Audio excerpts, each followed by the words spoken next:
Alrighty, gang. Thanks for joining me. This is your host, ID Jester. Welcome back to another fantasy book review. So, I was getting ready here. I just completed the part 2 of Chronicles of the Black Gate by Phil Tucker. And I was ready to start my review of this. But before I did that, I wanted to review what I did with book 1. The Path of Flames. And so I looked at my channel and I couldn't find it. I think I actually recorded it and either it didn't upload right or whatever the reason, but I've actually had read Phil Tucker in The Path of Flames, book 1 of the Chronicles of the Black Gate a while back. I did a review of it, but like I said, I can't find it. It's either there in Never Neverland or it's not there. And so if somebody does find it, let me know. Give me a link to it, and I'll delete that old one because what we're going to do today is we're going to have a review of book 1, even though I just finished book 2. So this will be a review for Chronicles of the Black Gate by Phil Tucker. And book number 1, The Path of Flames. So, as you can see, I actually own the physical copy of it. So, Path of Flames, book 1 by Phil Tucker. It's currently rated on Amazon on the book section 4.5 stars out of 5. And 65% rated as 5 out of 5 stars. There are 307 current reviews up on this series, and especially on book number 1 if you want to check that out. So how did I come across this? This is another one of these ones that was recommended to me as a Kindle read. I looked at the series, kind of was trying to find some information about it. It looked rather interesting. I did my usual. I downloaded the free trial edition, which gives you normally like about the first chapter or so, and lets you read how the writing is, how the writing is done in the book, and kind of get you interested in the story. And so I decided to pick up the Kindle edition, and I also picked up the Kindle edition. I also picked up the what's called the Audible edition as well. At the same time, thinking, well, I'll read a little bit of it, I'll listen to a little bit of it and stuff. So when I got done with the first book, The Path of Flames, I'm like, wow, well, this is really good. I really like this. So I went back on the website and actually purchased the whole series, all 5 books of the Chronicle of the Black Gate. So I don't think I read much from the first book. But it is, what is it? Let's tell you about how long it is so you can get a gist of how long it's going to be. I normally have that information, but apologize for not having that. 495 pages for book number 1. So, normal process here. We'll give you the things I like about the book, things I didn't like about the book, and then my overall rating and review. Of course, we're not going to try and give away any spoilers. There are a few minor mentions of terms that might be used in this series, but it shouldn't give anything away. So you should be able to watch this if you have not read The Path of Flames. So again, this was one of those recommendations. I picked up like the first 3 books in this series on Audible. I think it was like $2.99 or something like that after reading over the reviews. Normally what I do is I read over the 1 stars and find out why people didn't like it. And some of the reasons the reviewers didn't like it, I didn't understand or didn't make sense to me. So then I normally read like the 3 stars or 2 or 3 stars to see what people just saw that was good in it, but still didn't rate it really high. And the things that they mentioned again weren't that concerning to me, so I ended up getting it and trying it out. So things that I would like about this book. Number 1, the world is interesting and unique. There is this whole religious view of what they call ascension in this, based upon where you were born is your ascension path. Some people are just born as slaves. Some people are born as higher forms of life. And your views and your views on ascension will be based upon the area that you grew up in, or the area that you were. In fact, the main character here on the front of this cover, part of the main story covers this character here and his views on things, because he's basically a slave. His race is known as a slave, but yet he's the one that can help, uh, you know, complete the quest, or complete the adventure of the series here, and how people view him and stuff like that. So world's interesting and unique, the way the religious views, and people don't mind dying as long as they feel like they're doing the right thing, because they know that in ascension they will move up the ranks to a higher ascension level. So interesting. The world is interesting besides that. So number two, what I liked about this is this book starts off with a bang and gets you right into the story, and it'll make the reader interested in what's to come in this story. If you download the first chapter from Amazon, the little snippet they give you to test out the series, you're going to read chapter one and you're going to be like, wow, that's really good. I got to check this out, which was what I did, because I'm like, wow, that's really good. I got to check this out.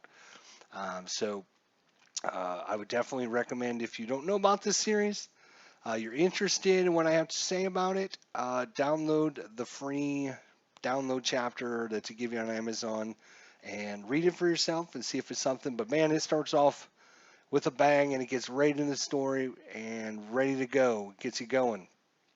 Number three, the author's writing certainly makes it like a great movie that's playing out in your mind as the words play out in front of you. The author has this great way of imposing like the imagery of like a movie or some kind of epic, quest that you're watching, going on in your mind, and that's really, really good. It really involves you in the story and the characters and everything. And I thought it was just like epically done when the character was describing things in my mind. I could see this playing out. I can feel like I'm watching a movie while I'm reading the words off the page, which is really cool for me.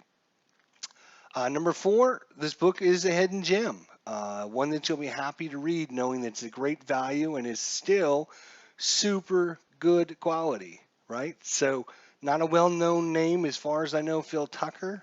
The series, The Chronicle of the Black Gate, didn't know anything about it until I picked this up. And I think, for the price that you purchase this for, a lot of people don't want to buy the lower quality or the lower cost items, thinking that they're going to be lower quality. Let me tell you, I can assure you that just because it's a lower cost does not mean that this is not a high quality, high investment, high enjoyment series for you, and great value for what you're spending on it. And number five, sorry, the author is detailed without being wordy. His writing is very strong, and his language is excellent, and his descriptions of events and what's going on are excellent. Uh, very, very strong writing style, very strong with the language. There was several times that I had to click on, the little, uh, what you call it, the Kindle on a word and find out what the word meant, because I kind of had an idea of what he was going for, but I wanted to see what the word was. So very strong vocabulary, very strong writing, excellent descriptions, and detailed without being overly wordy. And the reason that is because it goes back to number three, where it feels like you're playing out a movie in your mind. If you're too wordy, the movie doesn't go anywhere, because you're thinking about all these other things, these other descriptions and stuff. So it's just detailed enough to make it play out, and give you enough descriptions that your mind's eye can imagine things as you're reading the words, and without dragging it down. So very detailed, excellent language, excellent descriptions. All right, things I didn't like about the book. Sometimes you got to nitpick a little bit here when the things when you like, the things you didn't like, stuff like that. But here's the things I didn't like about it. So after this very strong beginning, like I said, you download chapter one, there was a letdown afterwards, not in the writing or anything like that, but it was a much slower pace because he had to set up more of the background, more of the history, more of the world, and more character development. The event that happens in the beginning of the book obviously is going to have profound resonance throughout the characters and the story that's going to happen, but just continuing that story on without giving the reader any reference to who these people are and what significance this event had and everything. So there was kind of I would say, you start off blazes, right? And then there was kind of a dip a little bit. Again, not on the writing or anything like that, but just more of a slower pace where all of a sudden, okay, now we got to learn about why was this event so important and how is that going to shape things to come, and without giving the reader some kind of reference and stuff. So, you know, uh, some people might think as it is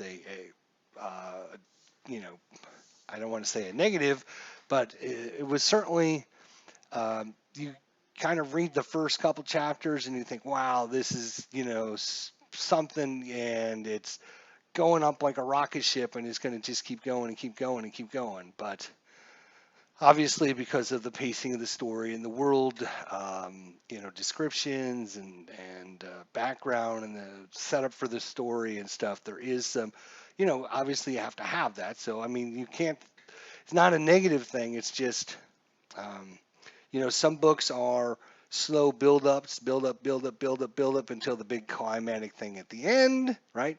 This is kind of bam, hits you in the face, and then there's like this slow build-up as you start reading after that. So that was kind of just a negative in that it just didn't.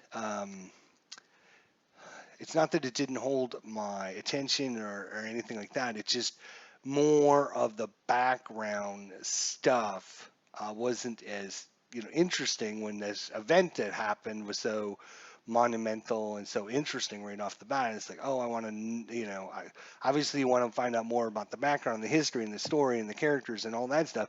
But it's like, man, I want more of that. Where did that go? And then you have this slow build up again as you start reading some more chapters 4, 5, 6, 7, 8, 9, 10, 11, 12. As you start progressing through the book, you can feel the story progressing again up to that next crescendo at the top. So, number two, as you read through this, you were following the plights of maybe about a handful of different characters.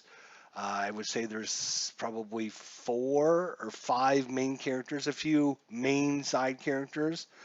But what's interesting is that there is like one character in this book that has absolutely nothing to do with the main story that happens in this book. You don't actually learn about this and why it's important and stuff until you actually get to book number 2. But as you read book number 1, there is this other main character, and you have chapter after chapter with this character devoted towards his plight and his story and what's going on, and it has absolutely, at the time, nothing to do with what's going on in book number 1. So it can be a little confusing. Is what is all this about? Why are we following this other main character out there? And not only that, there is even another, I would call him side main character in book number 1 called the Magister. He's the Magister for the Lord and Lady of the castle. And he does very little for the storyline in this book number 1. And again, not to spoil it, but all of that comes together in book number 2 where you find out the relevance of both of these kind of what I'm going to call main characters. That obviously they're main characters because they have chapters devoted to them, but they have no reference to the story that happens in book number one. So it's almost like you maybe could have just made one really, really big novel number one, right? Instead of breaking it up into 5 books, you could have put maybe book one and book two together, and it would have been a better because, like I said, in book number one, it doesn't really explain why these other two characters have all of these chapters devoted to them until you start reading book number two and you go through book number two, and then the story makes a lot more sense about what happened in book number one. So again, if I was to say anything, I would have told the author, let's create one big massive book. Yes, it's going to be when you look at the 2 books, there's one that's 500 pages, 499, and the other one is at 493. So you're talking about 1,000-page book, and I guess that might have been too much for some people, and they were thinking that probably let's separate it into 2 books. The only problem is I have a feeling some people will get done with book number one, really enjoying it, but they never go on to book number two, and they might not understand the importance of all those characters from book number one and what was going on with their story that ties into the main story. Everything comes together in book number two. We'll talk about that in the next review, though. So I'm not going to get into that too much, but kind of a little bit, I wouldn't say disappointing, but kind of a little bit unknown what's going on with those other characters. Why do we have chapters and chapters and chapters? I think there's like 49 chapters in this book, 45 chapters, actually, 45 chapters. I would say you have maybe 6 or 7 chapters on the one character that has nothing to do with the story, and then you probably have another 5 or 6 that are devoted to the Magister. And they give a lot of background and information, and you need to know all this. But at the end of the story, you're like, why were they even in this book without reading number 2? So for those of you out there that are interested, definitely read through this, check it out, and then read book number 2, and then things will become so much clearer for you. Number 3, things I didn't like about this. There are some fantasy tropes in this that are done in a way that kind of, like, for example, the lady, her daughter, is in training, swordplay training. She doesn't want to be a high dilettante and, go to all the balls and be the fairy princess. She wants to be, the rough and tumble, I want to take care of myself. I want to have skills. I want to have abilities and blah, blah, blah. So she's doing this behind everyone's back. She's taking this sword play, somebody's teaching her how to be a swordsman behind everyone's back. Nobody knows about it except for them, and she's learning all these sword skills and everything that she's going to need later on in the book. For me, that that fantasy trope has been done so many times where you have this character that everybody thinks is just, person X, and then behind the scenes they're learning magic, or they're learning sword play, or whatever, they're learning history or whatever they need later on in the book. They're doing that behind everyone's back, and because they don't want anyone to know, because they won't allow it, or whatever the reason is. So there is that fantasy trope. I'm not a big fan of that, as you can tell. I just think it wouldn't have made any difference, I don't think, if she would have just been forthcoming and said, this is what I'm going to do, and had it out in the open. That's different than like trying to hide it from everyone else. The other trope that's in here is the boy that's looked down upon and is abused and ridiculed because he's different, okay? We'll look at our main character right here on the front cover, right? Although this book, I will have to say, is done because of the religion and the history of the world, because he was born into a into a uh, he was born into a civilization that are slaves just because of where they are in the hierarchy of ascendancy. So of course him being abused and ridiculed and everything is because of where he was in the hierarchy of the ascendancy up towards godhood. So again, the fantasy trope. You got this um, character that's different. And then, of course, he's abused. He's ridiculed for being different. He's looked down upon. Everybody thinks of him as just a nobody and blah, blah, blah. And then, of course, he's going to be the one that has to rise above everything to prove everyone wrong. And, another fantasy trope done a little bit. Of course, again, this is that at least I can stand that one more than the lady's daughter that we're talking about. Not we're talking about the lord and the lady of the castle. Their daughter's the one that's doing the sword play, right? It's not the king and the queen of the country, but if you're talking about medieval times, it'd be the lord and the lady, and it's her daughter. Instead of becoming a little princess and everything and going to all the balls and everything, she wants to have skills and powers and be able to wield a sword to protect herself. And there's history and the reason behind that, which is well done by Phil Tucker, by the way. And it gives you motivation to that. It's not just she's doing it to do it, right? She's doing it because of a reason, because of her history and a past that she has with one man. And so that kind of inspires her to be able to take care of herself. And so the best way she can think of that is to become a swordsman like everyone else. Um, so it's well thought out and well done. It's just a couple fantasy tropes that I think are done well in this series compared to some of the other series, and there's reasons for them, but there's still those fantasy tropes in the long run. The lady's daughter who's behind everyone's back, learning swordplay or learning magic or learning history or whatever they need to do behind everyone's back. And then at the right moment, they're going to show everyone that they have this power, but not until the right moment. So, yeah, that fantasy trope. And then also the abused boy that's ridiculed for being different. And like I said, there's a good reason for that in this series because of the ascendancy and the different rankings about where you were born in life, which is why it makes the world interesting and unique again. So that's a good thing.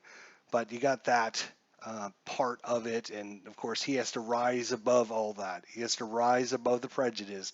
He has to rise above everyone else. That thinks they're right to prove who he is and what kind of man he is. Another fantasy trope that's loved to be played with. But again, there is good reasons and it's well done, but it is those tropes in there. So I just wanted to make that aware. So overall, what do I overall think of A Path of Flame, Book 1 in the Chronicles of the Black Gate? Well, I'll tell you what. I thought enough of it to get the Kindle. I thought enough of it to get the Audible. And I thought enough of it to get the printed version. So I have 3 copies of all 5 of the books of this series. And I really, really enjoyed it. Obviously, the things I liked far outweigh the things I didn't like.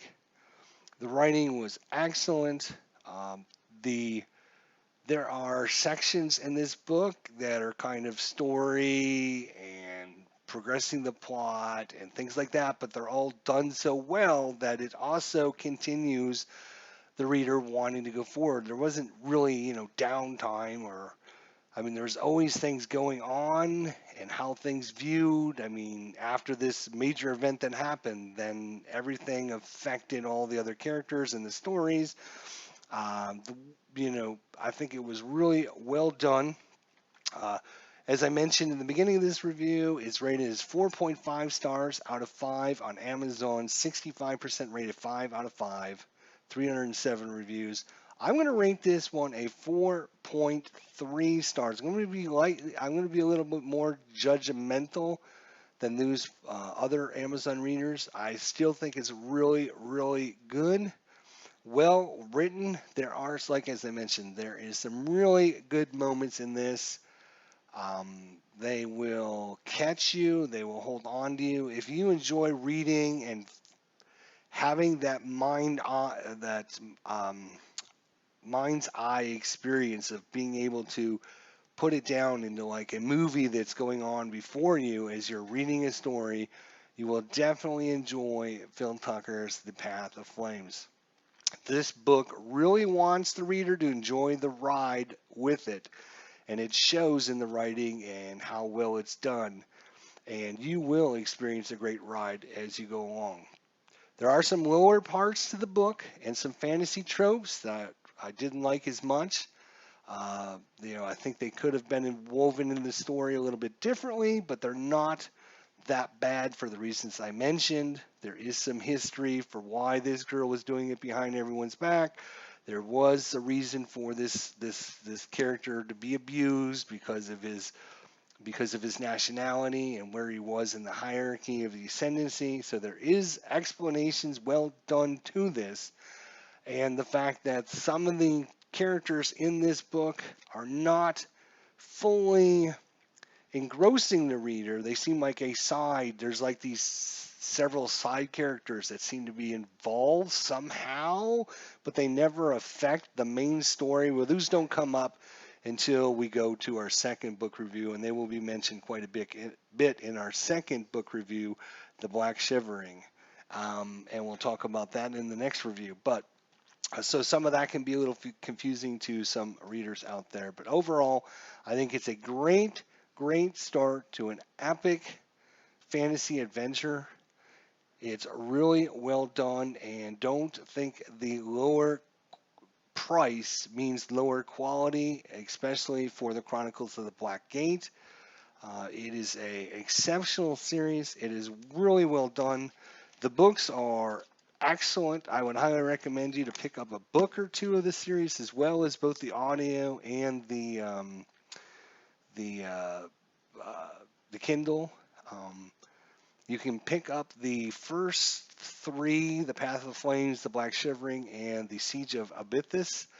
You can get all three of those for a really reasonable price. I think it's somewhere like $5.99 or $6.99, somewhere in that range. It might even be cheaper if you get it on sale. I'm not 100% sure on the price, but you can get those three books for this. The actual printed cost was pretty reasonable from Amazon as well, and I really, really highly recommend another diamond in the rough, The Path of Flames, the Chronicle of the Black Gate series. Really good, well done by Phil Tucker, and again, 4.3 out of 5 stars by me. And we're going to have, obviously, book number 2 review coming up shortly after this. Hopefully you guys enjoyed it. If you have any thoughts, comments, suggestions, well, be sure to leave them for me. And, highly recommend this book. I can't believe that I either uploaded the first review I did of this book, or forgot to upload the first video I did of this book, or got missing somehow, or whatever. It's weird how things work out sometimes. But so now that I got done with book 2, I was going back to my book 1. I wanted to watch my review and see what my thoughts and feelings were of this, and I couldn't find it anywhere. So if you guys if you guys come across that review, let me know, and I'll make sure to delete it, and we'll use this one instead. But it's going to be a 4.3 out of 5 stars. Phil Tucker, excellent writer, definitely gets you involved. He has this series, and I think he has some other books as well. So be sure to check out Phil Tucker on Amazon as well. So that'll be it for the Chronicles of Blackgate, Book 1, The Path of Flames book review. Until next time, we'll see you later. Thanks for watching, and we'll talk to you next time.